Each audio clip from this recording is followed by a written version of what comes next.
Македонија не може да биде раздвоена од Албанија за почеток на преговори со ЕУ.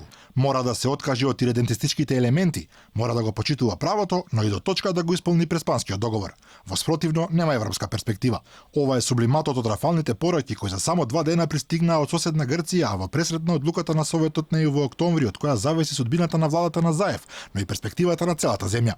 Портпаролот на грчката влада Стелиос Пецас, објаснувајќи дека прават се што можат за како што вели да ги ублажат негативните последици од Преспанскиот договор, излезе со за нас крајно неповолен став. Македонија може само во пакет со Албанија, која според Брисел воопшто и не е подготвена за преговори со ЕУ.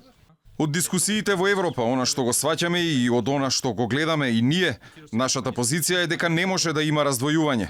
А дека Албанија може да биде критичниот тас на вагата за Брисел повторно да не извиси, потврдува и грчкиот експерт Јоанис Мухалетос, кој за Алфа вели дека Грција е на иста линија со големите сили во ЕУ, Франција и Германија, во загриженоста околу исполнувањето на условите за почеток на преговорите. Macedоnia be in fact some kind of a victim of the situation with Albania, because if Albania is not ready for negotiations and we are, can we be in fact victims of that in October?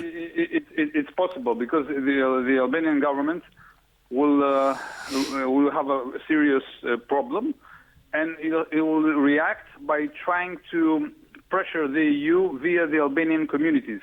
It can do this directly or indirectly.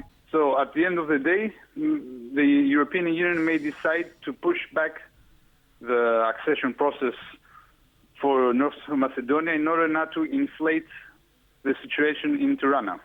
Инаку алтернативниот министер за надворешни работи на Грција Милтиадис Варвициотис, говорејќи за европската перспектива на нашата земја, предупреди дека услов за тоа да се случи се напуштањето на секакви редентистички елементи и почитување на владењето на правото. Тоа заедно со целосно спроведување на Преспанскиот договор се условите од кои Атина во никој случај нема да се откаже.